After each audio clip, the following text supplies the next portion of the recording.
I died on my sister's birthday and don't know how I can celebrate her birthday for the rest of our lives.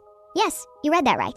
I, 24F, was pronounced clinically dead for 12 minutes on my sister's birthday, 22F, last year.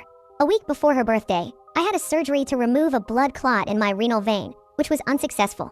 I was told I needed to redo my renal vein transposition, remove the vein, and replace it with a pig artery. To prevent getting a blood clot or further collapse of my vein, they decided to add a stent as well. I was hospitalized in the special care unit on a heparin drip with severe gastroparesis until they could schedule the surgery. I was told the surgery date and asked if we could do it a different day because it was my sister's birthday. She is my best friend, and I didn't want to ruin her birthday. You can probably guess from the title of this post that my request obviously didn't go through. So we prepared for the surgery. I called my sister the morning of my surgery to wish her a happy birthday.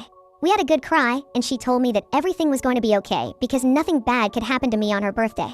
We went through all the possible complications, and I signed the consent forms for the surgery. There was such a small chance of vein rupture that I wasn't concerned about the possibility, but I was obviously within the less than 1%. The surgery was going well so far. The surgeon successfully removed the portion of my vein with a solidified blood clot and sutured a pig artery in its place. The next step in the procedure was to deploy the stent into the freshly transposed vein. In stenting procedures, the stent is attached to a balloon and catheter. The balloon is slowly expanded to deploy the stent. As the stent was deployed in my vein suddenly ruptured at the suture sites. The surgeon clamped both sides of the vein to stop the bleeding, but I had already lost most of the blood in my body. My stats were dropping. My heart stopped. I did not have a heartbeat for 12 minutes. I was clinically dead for 12 minutes. 12 minutes of CPR. At 10 minutes, the head surgeon told the resident that I wasn't going to make it, but this resident had never lost a patient before, and we had actually become quite close as I researched vascular diseases for my career. Those extra 2 minutes saved my life. I received multiple blood transfusions and was on dozens of machines. Once I was stable, they life-flighted me to the nearest trauma hospital. I was given 4 hours to live. 4 hours. My parents and husband had the chance to say goodbye to me before I got on the helicopter. My mom had to call both of my sisters so they could say goodbye over the phone. My sister was celebrating her birthday with a few friends in her apartment when she got the phone call.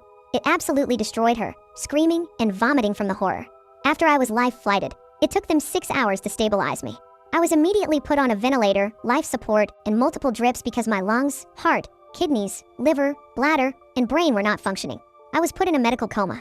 While they were trying to control the rest of the bleeding in my open abdomen, they found a tear in my bowel from one of my previous surgeries, requiring me to have another surgery once I was stable.